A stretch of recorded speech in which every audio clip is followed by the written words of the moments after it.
Le psaume 107, versets 10 à 13 et verset 20.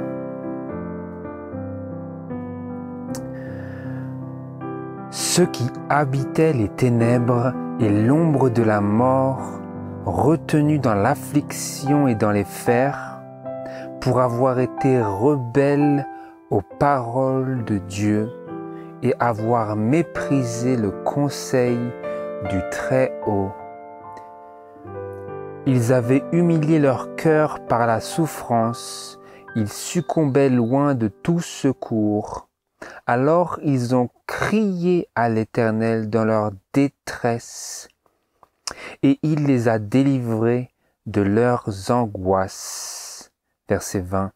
Il a envoyé sa parole, et il les a guéris, et les a retirés de leur tombeau.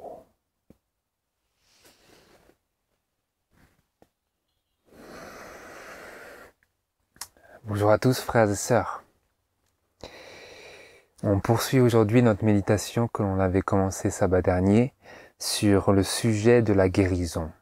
Sur le sujet de la guérison que Christ nous propose, dont il veut nous faire participants, une guérison dont la parole de Dieu nous dit que nous avons gravement besoin. La semaine dernière, si vous vous rappelez, nous avons examiné la situation dans laquelle on se trouve, prophétiquement parlant, dans ces jours, ces derniers jours de la fin des temps, du temps de la fin, où nous nous trouvons comme Josué devant l'ange de Dieu, devant Jésus-Christ, devant Dieu lui-même. Et nous sommes accusés par Satan qui exploite toutes nos fautes à notre insu et les utilise comme une justification pour que Dieu nous abandonne à ses mains. Et on a vu que quand bien même nous sommes accusés, si nous venons à Dieu et que nous nous sentons condamnés, si nous venons à Dieu, étant pleinement conscients de nos péchés et réellement repentants, sans penser à l'iniquité dans notre cœur, sans faisant des provisions pour la chair, alors Jésus nous revêt de la robe de sa justice. Il nous justifie et ce faisant, il nous délivre de l'emprise de la peur et nous donne ainsi un esprit apaisé par lequel nous pouvons alors nous consacrer à accomplir sa volonté dans notre vie. Donc c'est le processus de la justification par lequel Dieu opère dans nos cœurs un miracle qui est celui de nous délivrer de l'emprise de la peur et de l'emprise de la mort. De l'emprise de la peur, de la mort. Et si vous allez avec moi brièvement pour réexplorer ce concept et cette réalité à laquelle Jésus nous invite dans son amour, que nous pouvons trouver dans 1 Jean chapitre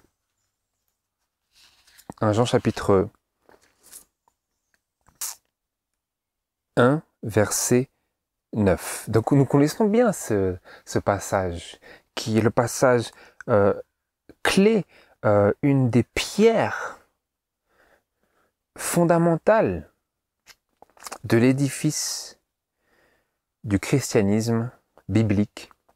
Mais je lis, si nous confessons, 1 Jean chapitre 1 verset 9, si nous confessons nos péchés, il est fidèle et juste pour nous les pardonner et pour nous purifier de toute iniquité.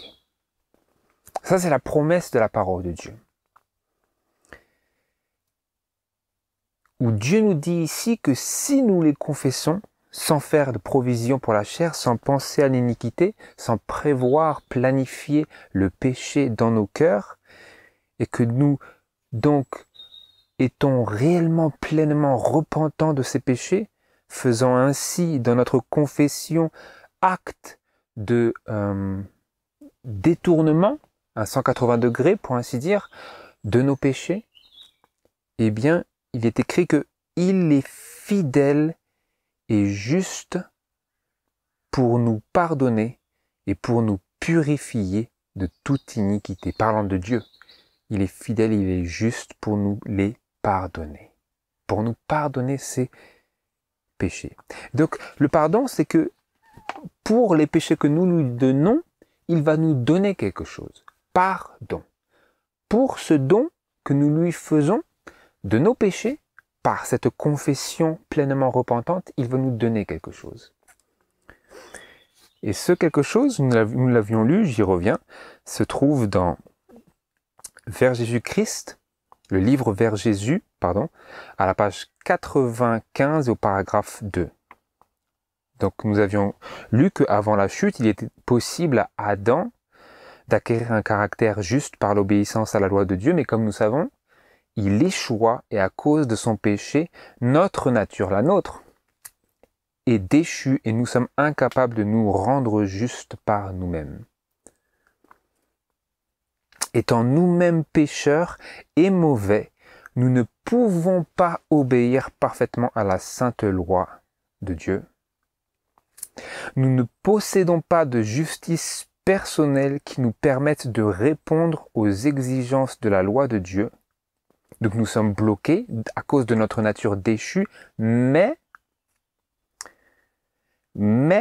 Christ nous a préparé une issue. Donc Christ est cette voie. Christ est cet échappatoire. Christ nous a préparé une issue. Il a vécu sur la terre au milieu des mêmes épreuves et des mêmes tentations que nous. Il a vécu sans péché. Il est mort pour nous et maintenant, il s'offre à prendre sur lui nos péchés, le pardon. Il s'offre à prendre sur lui nos péchés et à nous donner sa justice. Donc, qu'est-ce que Dieu est fidèle et juste pour faire si nous lui confessons nos péchés? Je relis. Si nous confessons nos péchés, il est fidèle et juste pour nous les pardonner et pour nous purifier de toute iniquité. Vous avez ici deux processus, mais nous nous concentrons tout d'abord sur le premier. Il est fidèle et juste pour nous les pardonner, pour nous donner en échange quelque chose d'autre. Qu'est-ce que c'est? Il s'offre à prendre, Jésus s'offre à prendre sur lui nos péchés et à nous donner sa justice. Donc, nous lui donnons nos péchés, il faut être bien sûr de les lui donner, de ne pas les conserver. Et si nous lui donnons, si nous confessons ainsi pleinement nos péchés, il nous donne sa justice. Il nous donne sa justice. Qu'est-ce que cela veut dire? Quel est le degré, quelle est l'amplitude de ce que cela veut dire ici? Du sens de ceci? Je continue. Si vous vous donnez, donnez à lui, entièrement, pleinement, tout ce que cela peut vouloir dire, et tout ce que cela peut vouloir renfermer, vous le mettez dans ce mot, et dans cette action qui nous incombe, si vous vous donnez à lui, et si vous l'acceptez comme votre sauveur, en n'essayant pas d'être mon propre sauveur, mais en l'acceptant comme mon seul sauveur et mes seuls mérites devant Dieu, si vous vous donnez à lui et si vous l'acceptez comme votre sauveur, alors, quelque coupable que votre vie ait pu être, vous êtes, à cause de lui, considéré comme étant juste. Le caractère de Christ est substitué à votre caractère et vous avez accès auprès de Dieu comme si vous n'aviez jamais péché.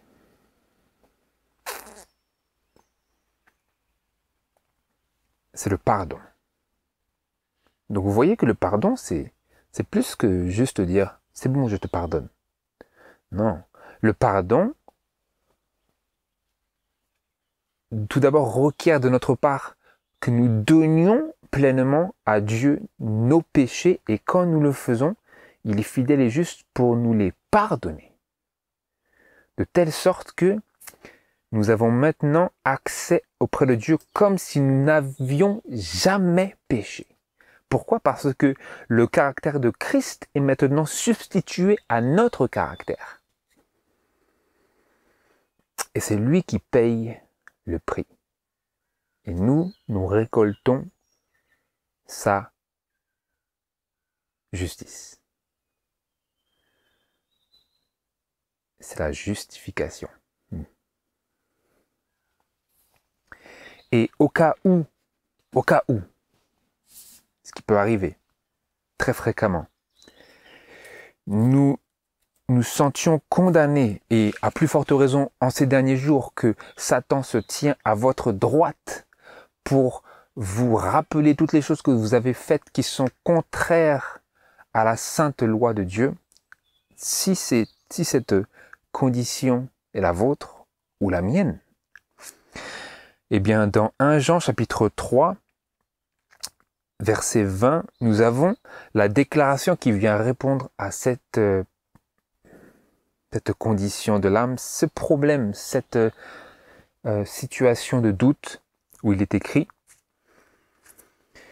« Car si notre cœur nous condamne, Dieu est plus grand que notre cœur et il connaît toutes choses. » Donc si notre cœur nous condamne, Dieu nous appelle à considérer sa promesse. Et il nous assure qu'il sait toutes les choses qui ont caractérisé notre vie et qui ont fait que nous en sommes arrivés jusqu'au point où nous en sommes aujourd'hui, le passé qui a déterminé certains choix, mais qui ne justifie en rien nos erreurs. Mais il dit, il est plus grand que notre cœur et il connaît toutes choses. C'est comme si quelqu'un vous dit, je sais pourquoi tu as fait ça. Je sais, tu as eu des problèmes. Dieu comprend. Il sait que nous ne sommes que poussière. Mais sachant cela, il nous encourage tout de même à écouter sa parole pour ne plus être sous la condamnation. Et donc, il nous dit dans Romains chapitre 8, vous y allez, dans Romains chapitre 5, où il nous dit, verset 1, « Étant donc justifiés par la foi, nous avons la paix avec Dieu par notre Seigneur Jésus-Christ. »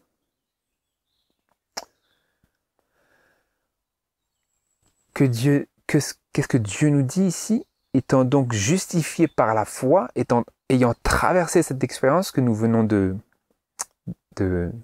d'explorer brièvement ici, qu'est-ce que nous avons? La paix avec Dieu par notre Seigneur Jésus-Christ. Donc, il n'y a plus lieu pour moi de me sentir condamné parce que Dieu dit maintenant, étant justifié par la foi, tu as la paix avec moi à travers Jésus. Par notre Seigneur Jésus-Christ. Et pour bien consolider cela et bien cadrer aussi ce que cela veut bien dire en pratique, nous lisons dans Romains chapitre 8, verset 1, « Il n'y a donc maintenant aucune condamnation pour ceux qui sont en Jésus-Christ, qui marchent non selon la chair, mais selon l'Esprit. » Donc là, maintenant, ça fait le lien entre l'étude que nous avons eue la dernière fois et que nous sommes en train de résumer ici et la suite. La suite de ce sujet de la guérison. Il n'y a maintenant aucune condamnation pour ceux qui sont en Jésus-Christ, qui marchent non selon la chair, mais selon l'esprit. Donc si je ne veux pas être sous la condamnation maintenant, Dieu me dit, dans mon amour, je te justifie à travers Jésus-Christ, par le Seigneur Jésus-Christ, par ses mérites, de telle sorte que son caractère est substitué au tien, et tu as accès auprès de moi comme si tu n'avais jamais péché, mais maintenant, il faut que pour rester sous la grâce et non sous la condamnation de la loi, il faut que tu marches non selon la chair, mais selon l'esprit. Il faut marcher maintenant selon l'esprit.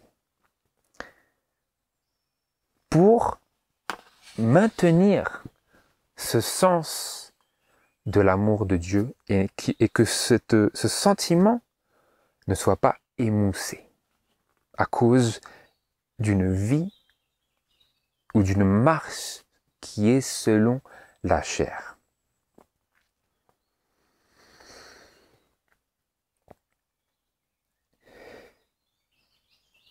Et donc, ce que nous avions vu la dernière fois, c'est, encore une fois, dans le livre Vers Jésus, à la page 96 et au paragraphe 1.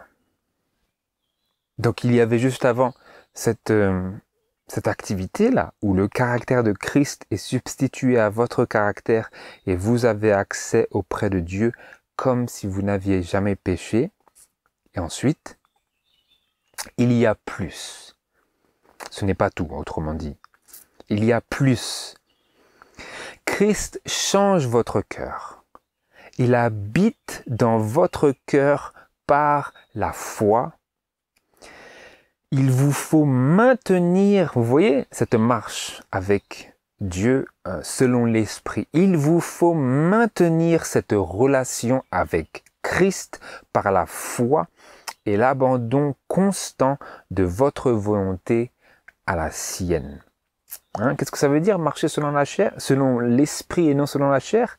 C'est maintenir cette relation avec Christ par la foi et l'abandon constant de ma volonté à la sienne. Non pas faire ma volonté et marcher selon la chair, mais faire sa volonté. Abandonner ma volonté à la sienne pour faire sa volonté plutôt que la mienne et ainsi marcher selon l'esprit. Tant que vous le ferez, que vous ferez ceci, il produira en vous le vouloir et le faire selon son bon plaisir. Vous pourrez donc dire, si je vis encore dans la chair, dans cette nature humaine, maintenant c'est différent. Je vis dans la foi du Fils de Dieu qui m'a aimé et qui s'est donné lui-même pour moi. Galates chapitre 2 verset 20. C'est ainsi que Jésus pouvait dire à ses disciples, ce n'est pas vous qui parlerez, mais c'est l'Esprit de votre Père qui parlera en vous. Matthieu chapitre 10 verset 20. Alors, avec Christ agissant ainsi en vous, vous manifesterez le même esprit que lui et vous accomplirez les mêmes bonnes œuvres, des œuvres de justice et d'obéissance. Voilà, de manière très détaillée et très pratique, la sanctification. Donc en fait, c'est le prolongement de cette justification où maintenant, par contre, il s'agit de maintenir cette relation dans laquelle je suis rentré avec Christ par la confession de mes péchés et l'abandon de mes péchés. Et maintenant, il faut que j'abandonne cette volonté de la chair. Un abandon, quoi? Il faut maintenir cette relation avec Christ par la foi et un abandon constant de votre volonté à la sienne. C'est ça que nous voulons explorer aujourd'hui. Toujours dans le contexte de la guérison. Parce que nous n'avons pas simplement besoin d'être guéris de nos péchés passés, mais nous avons besoin d'être guéris de mauvaises habitudes et d'un caractère qui a été pollué par les raisonnements de la chair. Il nous faut marcher selon l'esprit pour qu'il n'y ait aucune condamnation pour ceux qui sont en Jésus-Christ. En Jésus-Christ, maintenant cette relation avec lui. Et maintenant, la question qui se posait à moi et à laquelle nous voulons répondre, c'est par rapport à ce qui est écrit, ce qui nous est déclaré dans le début de cette citation. Christ change votre cœur. Comment est-ce que Christ change notre cœur? C'est une belle déclaration, mais qu'est-ce que ça veut dire vraiment?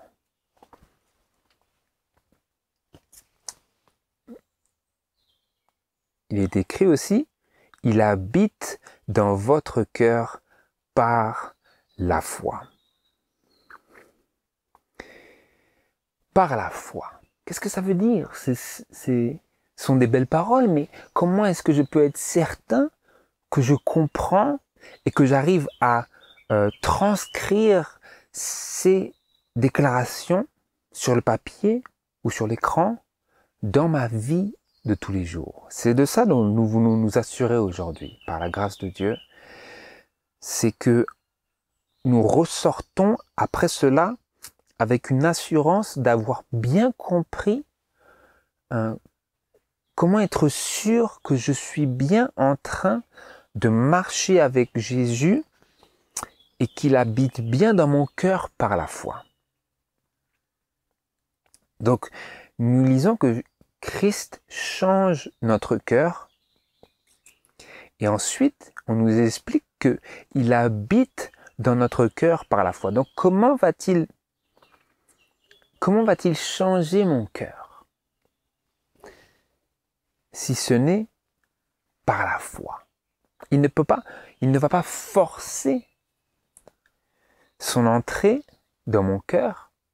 Et donc, pour qu'il change mon cœur, il y a un élément qui est requis de ma part, c'est la foi. La foi, ma foi en lui, elle va déterminer la mesure et le degré de sa présence en moi et de mon obéissance à lui. La mesure de ma foi. Quelle est ma foi? Est-ce que j'ai foi en Dieu? Est-ce que j'ai foi en Jésus? Et avant d'aller plus loin, on veut poser le fondement ici.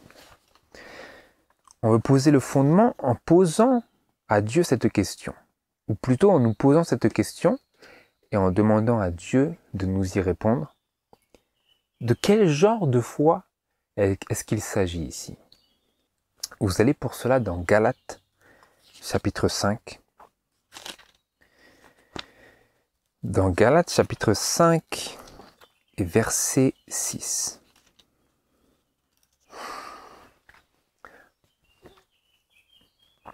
Car en Jésus-Christ, ce qui est efficace, ce n'est ni la circoncision, ni l'incirconcision, mais la foi agissant par l'amour. Par l'amour. Qu'est-ce qui est efficace en Jésus-Christ? Parce qu'on veut maintenir une relation avec lui, comme nous l'avons lu. Qu'est-ce qui est efficace? Qu'est-ce qui sera efficace pour que Christ change mon cœur?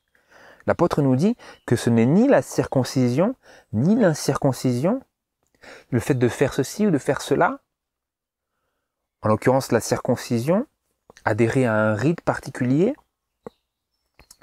mais ce qui va vraiment déterminer si nous marcherons selon l'esprit ou selon la chair, c'est la foi agissant par l'amour. La foi agissant par l'amour. Quel amour? Quel amour? Tout d'abord, est-ce une foi qui agit par purement l'intelligence? Vous voyez que ce n'est pas de cela dont il s'agit ici. C'est une foi qui agit par l'amour. Donc c'est une foi, une confiance. La foi, ça veut dire une confiance. Et dans la parole de Dieu, cette foi, cette confiance dont il est question, c'est le fait d'adhérer, le fait de se lier par les affections et l'intelligence à Dieu. Et ici, cette foi agit par l'amour. Et donc la question qui nous vient tout de suite à l'esprit, c'est quel amour? Quel amour va susciter cette foi qui seule est efficace en Jésus-Christ? Parce que je lis ici comme c'est écrit, car en Jésus-Christ, ce qui est efficace, ce n'est ni la circoncision ni l'incirconcision, mais la foi agissant par l'amour. Donc si je veux avoir une foi qui est efficace en Jésus-Christ, de manière que Christ aura la possibilité de changer mon cœur, de me sanctifier, eh bien j'ai besoin d'avoir une foi qui agit par l'amour. Et donc j'ai besoin d'avoir cet amour, n'est-ce pas? Eh bien vous allez dans 1 Jean chapitre 4, dans 1 Jean chapitre 4, versets 9 à 10,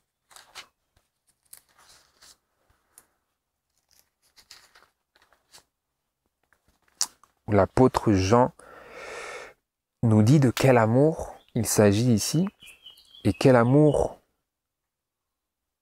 est censé nous muer. Quel est l'amour qui va nous animer pour que nous puissions mettre notre confiance, notre foi, notre pleine confiance en Dieu. 1 Jean chapitre 4 verset 9. L'amour de Dieu envers nous a paru en ce que Dieu a envoyé son Fils unique dans le monde afin que nous vivions par lui. En ceci est l'amour, c'est que ce n'est pas nous qui avons aimé Dieu, mais que c'est lui qui nous a aimés et a envoyé son Fils en propitiation pour nos péchés. Verset 19. Pour nous l'aimons parce qu'il nous a aimés le premier. Donc quel est l'amour? C'est l'amour de Dieu. Parce que nous lisons, l'amour de Dieu envers nous a paru en ce que Dieu a envoyé son Fils unique dans le monde afin que nous vivions par lui. Que nous vivions par lui, qu'il habite dans notre cœur par la foi. Par quelle foi? Par une foi qui agit par l'amour. Par quel amour? Par son amour. Parce que je vois son amour ainsi, comme c'est écrit au verset 19, pour nous l'aimons parce qu'il nous a aimés le premier. Ainsi, je vais avoir l'amour pour lui, un amour de cette foi parce qu'il m'a aimé le premier.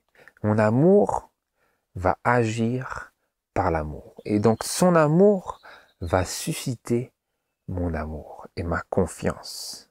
Et donc j'aurai la foi qui agit par l'amour.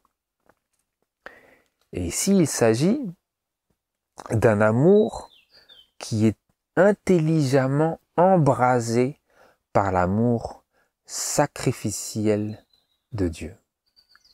L'amour dans lequel il s'est lui-même sacrifié. Ce n'est pas n'importe quel amour, c'est l'amour sacrificiel.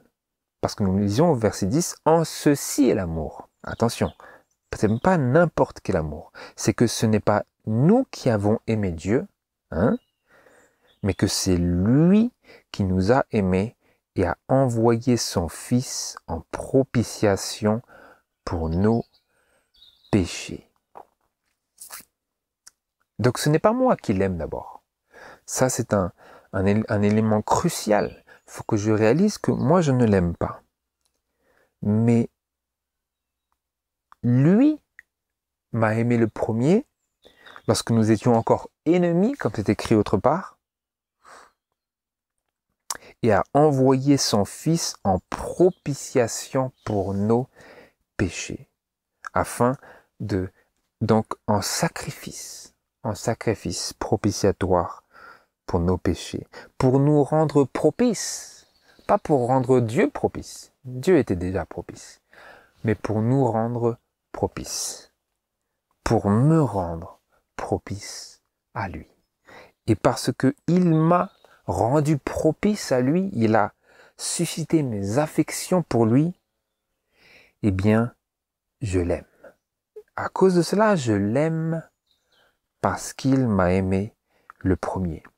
Et si j'ai vraiment cet amour pour lui, parce que j'ai contemplé son amour pour moi, alors j'ai la foi qui agit par l'amour et qui est efficace en Jésus-Christ. La foi agissant par l'amour. Donc ça, c'est le fondement très important qu'il nous fallait poser si on veut avoir une compréhension correcte de la guérison que Dieu nous propose dans l'Évangile. En dehors de cela, un concept de la guérison tel que nous voulons l'explorer aujourd'hui et tel que nous avons déjà brièvement tenté de l'explorer la semaine dernière sera vraiment incomplet. Parce que si j'essaie vraiment de comprendre comment Dieu me propose de me guérir de ma condition de pécheur sans examiner attentivement les tenants et aboutissants de cet amour pour moi qui est réel, eh bien ce sera, je n'aurai pas un tableau complet de cette guérison. Et maintenant, ce passage phare, si je puis dire, de ce thème, il se trouve dans Jean chapitre 5. Jean chapitre 5, c'est le passage que j'avais en tête dès le début, mais ça prend du temps avant d'arriver là, parce qu'il y a beaucoup de choses qui rentrent en compte ici. Moi, je comprends parce que j'ai déjà étudié ces choses et je sais, le Seigneur me rappelle tout plein de choses qui rentrent en ligne de mire vis-à-vis de cela, de cet événement qui nous illustre aussi notre condition spirituelle, mais ce n'est pas forcément le cas pour tout le monde, et donc il faut repasser sur, ou plutôt même explorer comme un début ces éléments-là. Donc c'est par rapport à cette question. Cette question, veux-tu être guéri? Donc sans plus tarder, on lit ici dans Jean chapitre 5 et verset 1.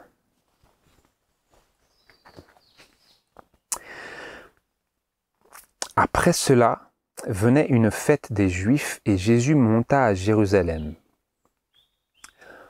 Or, il y a à Jérusalem, près de la porte des brebis, un réservoir, appelé en hébreu Bethesda, qui a 5 portiques. Là étaient couchés un grand nombre de malades, d'aveugles, de boiteux et de paralytiques qui attendaient le mouvement de l'eau. Car un ange descendait à un certain moment dans le réservoir et troublait l'eau. Le premier donc qui entrait après que l'eau avait été troublée était guéri de quelque maladie qu'il fût atteint. Or, il y avait là un homme qui était malade depuis 38 ans.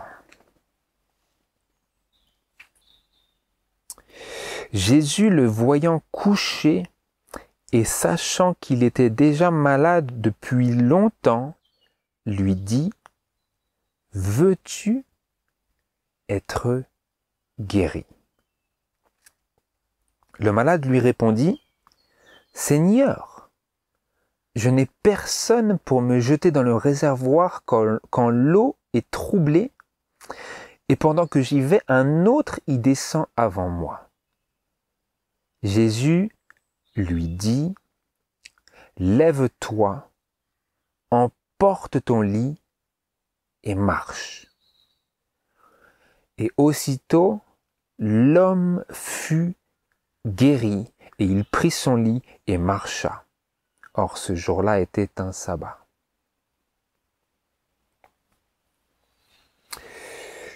Donc, cette question-là, fatidique, que Jésus pose au malade, qui a été malade depuis déjà 38 ans, c'est la question vers laquelle j'aimerais attirer notre attention ici.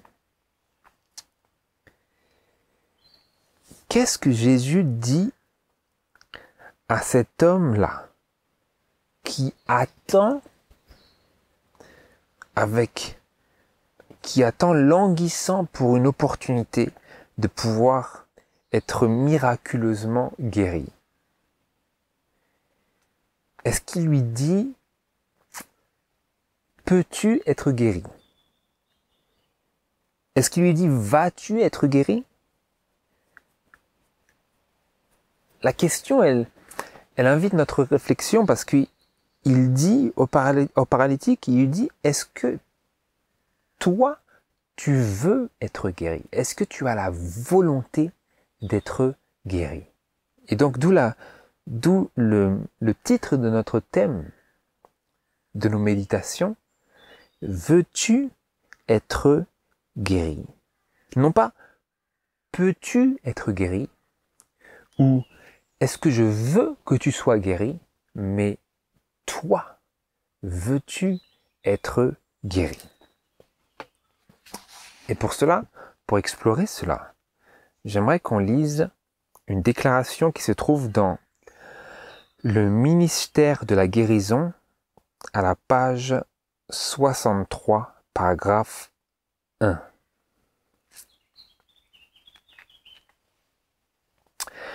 Le Sauveur vit un cas d'infortune suprême. Il s'agissait d'un homme qui depuis 38 ans était un infirme sans ressources. Sa maladie était dans une grande mesure le résultat de ses mauvaises habitudes. On le considérait comme frappé par le jugement de Dieu, seul, sans amis, ayant le sentiment d'avoir été rejeté par la miséricorde divine. Le pauvre homme avait connu de longues années de misère. Quand le moment approchait où l'eau devait être agitée, ceux qui avaient pitié de son isolement le portaient sous le portique. Mais au moment favorable, il n'avait personne pour l'aider. Il avait vu les rides qui se dessinaient sur l'eau, mais il n'avait jamais pu aller plus loin que le bord de la piscine. D'autres, plus forts, plongeaient avant lui. Le pauvre malade abandonné ne pouvait pas lutter avec succès contre la foule égoïste et agitée. Ses efforts persévérants pour atteindre son seul but et sa désillusion continuelle détruisaient rapidement le reste de ses forces. Donc il était découragé, n'est-ce pas? C'était un homme qui était découragé et vous lisez au début que sa maladie était dans une grande mesure le résultat de ses mauvaises habitudes. Donc, c'est pour ça que je disais que c'est une illustration de nos expériences. C'est parce que si votre condition spirituelle est le résultat de vos propres mauvaises habitudes, eh bien, cela représente pour vous un fardeau sur votre conscience. D'où ce passage que nous avions lu, je crois que c'est 1 Jean chapitre 3, où il est écrit que, bien aimé, si notre cœur nous condamne, Dieu est plus grand que notre cœur et il connaît toutes choses. Eh bien ici, nous avons ici en Jésus une manifestation de ce Dieu qui est plus grand que notre cœur et qui connaît toutes choses. Vous le voyez ici dans ce que je vais lire juste après. Voilà. Le pauvre malade gisait sur sa natte, soulevant de temps en temps la tête pour jeter un coup d'œil vers le réservoir. Quand un visage tendre et rempli de compassion se pencha sur lui en disant « Veux-tu être guéri ?» L'espoir envahit son cœur. Il sentit que d'une façon ou d'une autre, il allait avoir de l'aide. Vous voyez, il a les yeux qui commencent à briller, le sortant de son désespoir et de son découragement. Combien de fois cela nous est arrivé, n'est-ce pas? Vous entendez quelque chose, vous lisez quelque chose, vous êtes ému, très encouragé, mais la lueur d'espoir s'effaça rapidement. Il se souvint combien de fois il avait essayé d'atteindre le réservoir. Vous vous dites peut-être, vous avez une lueur d'espoir qui est animée par l'Esprit de Dieu, mais le souvenir du nombre de fois où vous avez échoué dans vos tentatives de faire la volonté, tous ces souvenirs font que votre espoir s'efface rapidement. Vous voyez, c'est une condition spirituelle pour laquelle Jésus veut nous offrir et nous amener une guérison. La lueur d'espoir s'effaça rapidement, il se souvint combien de fois il avait essayé d'atteindre le réservoir. Combien de fois j'ai essayé? Ça vous dit quelque chose, ça? Nous continuons. Il lui restait peu d'espoir de vivre jusqu'à ce que l'eau en soit à nouveau agitée. Il se détourna tristement, disant, qu'est-ce qu'il a dit à Jésus quand Jésus lui a dit « Veux-tu être guéri ?» Qu'est-ce que cet homme a dit à Jésus? « Seigneur, Seigneur, je n'ai personne pour me jeter dans le réservoir quand l'eau est troublée, et pendant que j'y vais, un autre descend avant moi. » Donc, vous voyez, il était contaminé par ce sentiment de fatalité. « Oh non, Seigneur, c'est bon. » Ouais, c'est une maladie. C'est une maladie. Il était pas simplement paralytique. Il était spirituellement affligé. Ensuite, Jésus arrive maintenant. Jésus intervient maintenant. De la même manière qu'il désire et qu'il aujourd'hui intervient dans nos vies. Lève-toi, lui dit Jésus. Prends ton lit et marche. L'homme regarde à Jésus avec un nouvel espoir. L'expression de son visage, le ton de sa voix ne ressemble à aucun autre. Sa présence semble respirer l'amour et la puissance. La foi de l'infirme s'agrippe aux paroles de Jésus. Sans discuter, il décide d'obéir. Et quand il le fait, tout son corps répond. Chaque muscle et chaque nerf vibrent d'une vie nouvelle. Ses membres paralysés retrouvent une saine activité. Sautant sur ses pieds, il s'en va d'une démarche libre et assurée, louant Dieu et jouissant de forces renouvelées.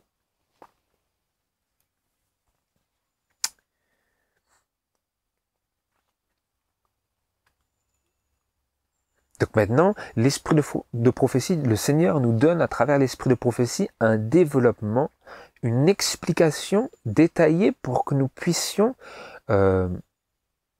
trouver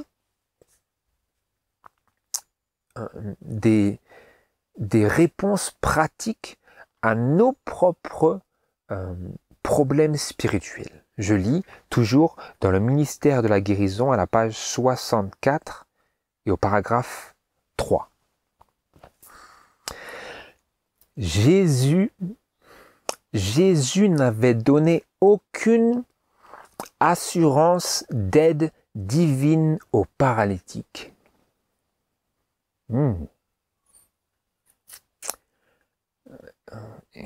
L'homme aurait pu dire, « Seigneur, si tu veux me guérir, j'obéirai à ta parole. »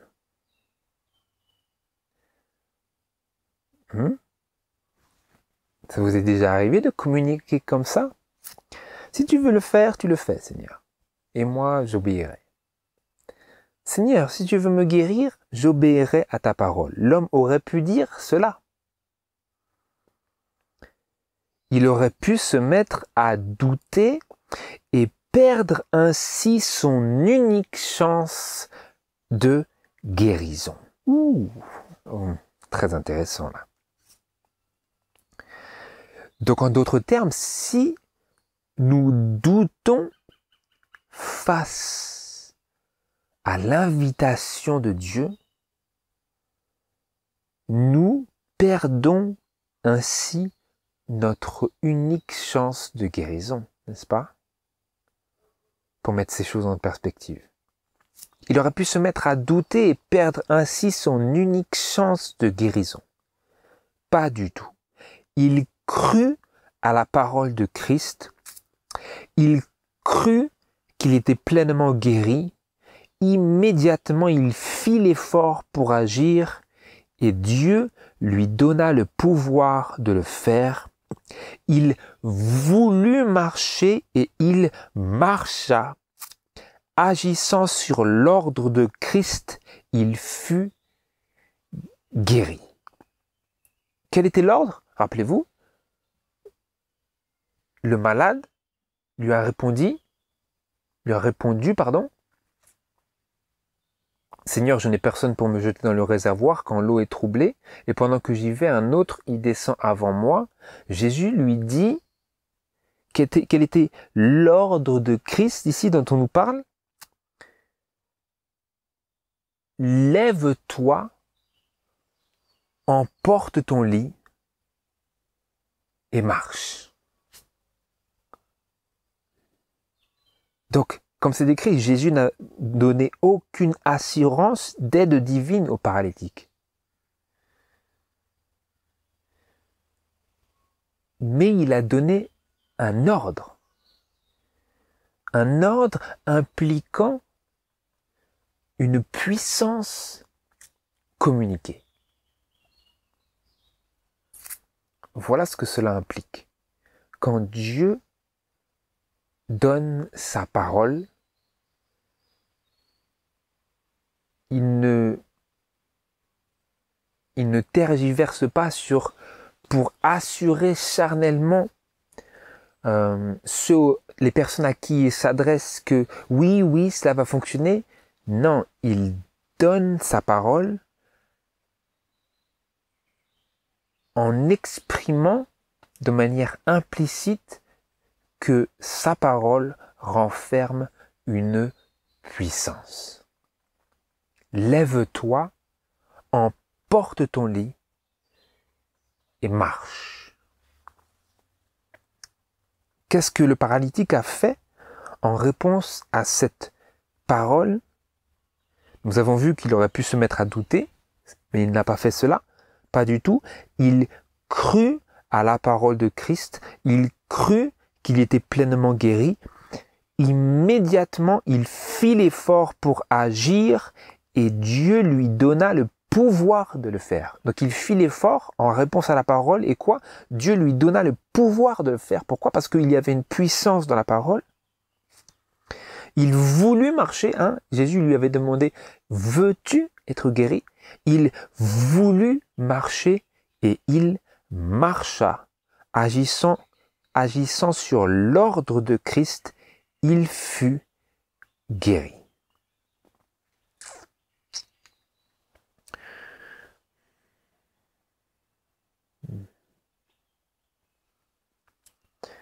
Je continue. Le péché nous a séparés de la vie de Dieu. Nos âmes sont paralysées. De nous-mêmes, nous ne pouvons pas plus mener une vie sainte que l'impotent n'était capable de marcher. Donc, nous sommes bel et bien face à une illustration de notre condition spirituelle. De nous-mêmes, nous ne pouvons pas plus mener une vie sainte que l'impotent n'était capable de marcher.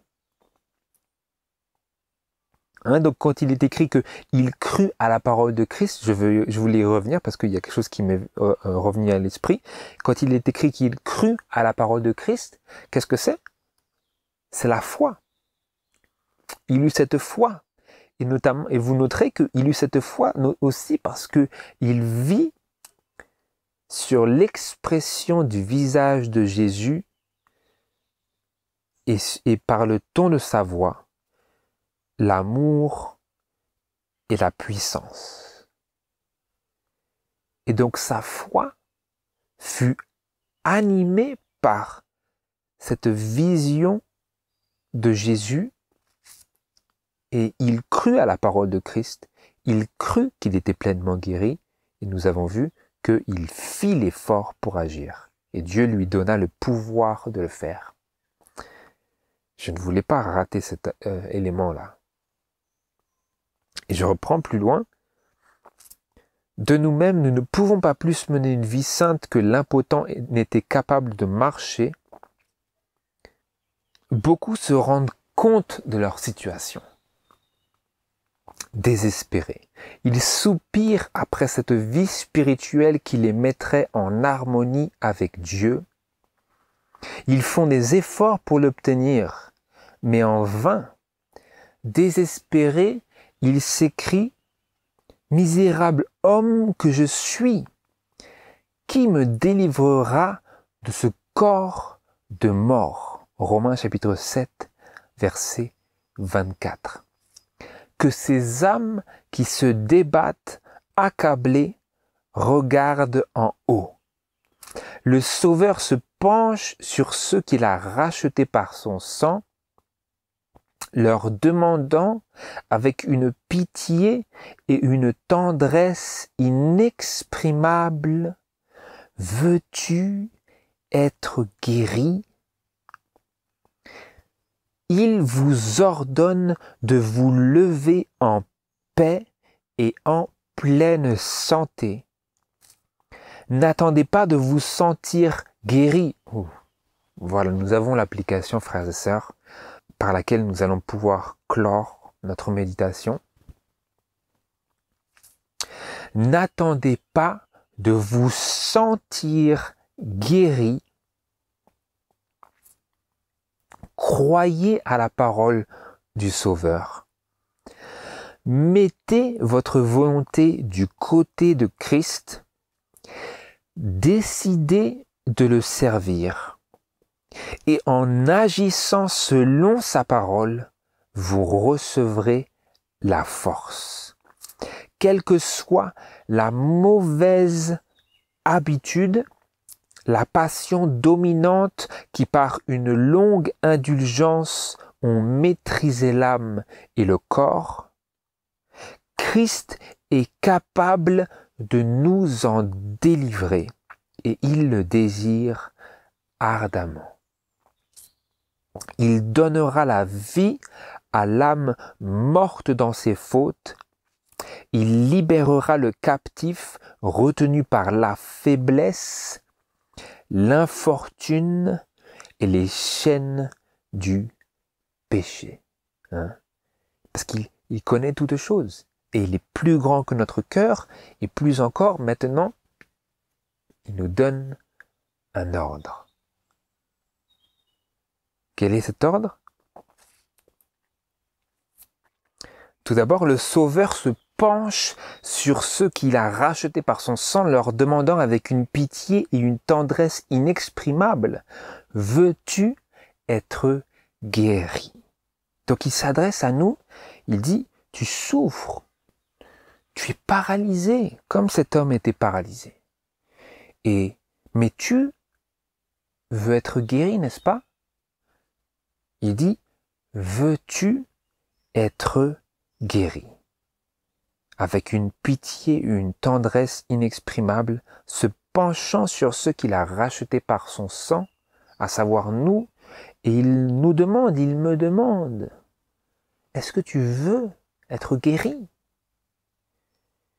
Et je le regarde comme cet homme impotent le regardait, avec l'espoir qui est ravivé en moi par cet homme, ce Dieu plein d'amour et de compassion.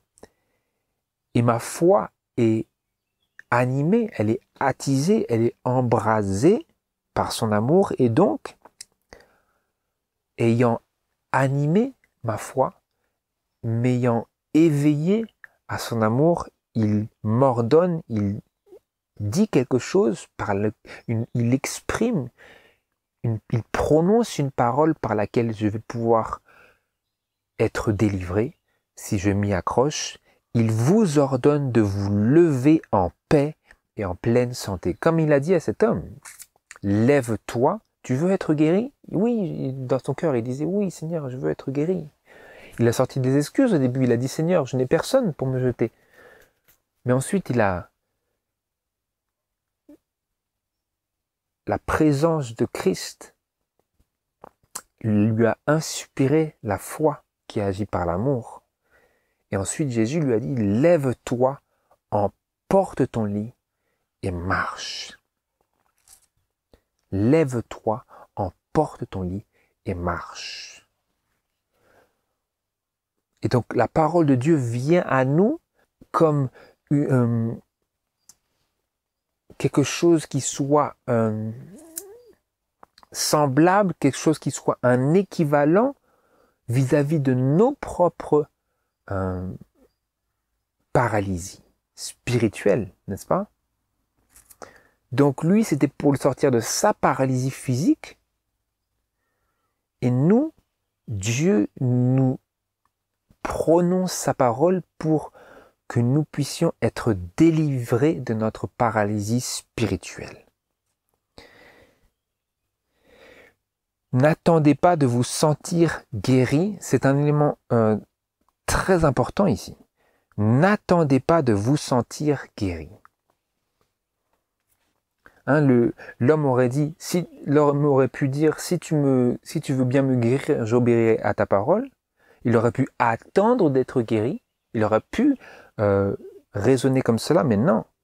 Parce que Dieu invite notre foi et notre obéissance. Il ne va pas miraculeusement nous guérir pour que nous faisions sa volonté, mais nous entrerons dans le sentier de l'obéissance dans cette expérience de la guérison, en mettant notre foi en sa parole, comme c'est écrit ici, croyez à la parole du Sauveur, mettez votre volonté du côté de Christ. Décidez de le servir, décidez de le servir. Hein? Jésus nous dit, veux-tu être guéri? Et donc maintenant, il prononce cette parole en disant, lève-toi et marche. Et donc, je dois décider de le servir. Et en agissant selon sa parole, vous recevrez la force. Donc, si j'attends de recevoir la force pour agir, selon sa parole, ça ne fonctionnera pas. Mais si je décide de le servir parce que je crois qu'il y a une puissance dans sa parole et parce que je sais qu'il m'aime et qu'il a un amour profond et sincère pour moi, alors, en agissant selon sa parole, je recevrai la force. Et il nous rassure en nous disant, quelle que soit la mauvaise habitude qui ait pu être pratiquée pendant de longues années, la passion dominante qui par une longue indulgence ont maîtrisé l'âme et le corps, quoi que ce soit, Christ est capable de nous en délivrer et il le désire ardemment. Il donnera la vie à l'âme morte dans ses fautes, il libérera le captif retenu par la faiblesse, l'infortune et les chaînes du péché. Comment nous libérera-t-il? Comment changera-t-il notre cœur? Par une action de notre part en réponse directe à sa parole. Comment est-ce que l'homme a fait? Je reviens. L'homme regarde à Jésus quand Jésus lui dit lève-toi, prends ton lit et marche. L'homme regarde à Jésus avec un nouvel espoir. L'expression de son visage, le ton de sa voix ne ressemble à aucun autre. Sa présence semble respirer l'amour et la puissance. La foi de l'infirme s'agrippe aux paroles de Jésus. Donc il faut que nous nous agrippons aux paroles de Dieu sans discuter, sans douter. Sans discuter, il décide d'obéir. Et quand il le fait, tout son corps répond. En agissant selon la parole de Dieu, il nous donnera la force. Qu'est-ce que c'était? Il nous donnera, en agissant selon sa parole, vous recevrez la force. Donc je le relis. N'attendez pas de vous sentir guéri. Croyez à la parole du Sauveur. Mettez votre volonté du côté de Christ, décidez de le servir et en agissant selon sa parole, vous recevrez la force.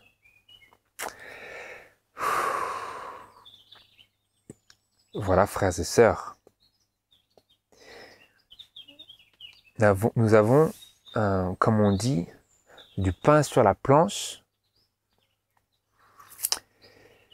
mais nous ne faisons pas cela, nous ne sommes pas appelés à faire cela selon nos propres forces, mais nous sommes tout de même appelés à exercer notre foi et à décider, à faire un choix en réponse directe à la parole de Dieu.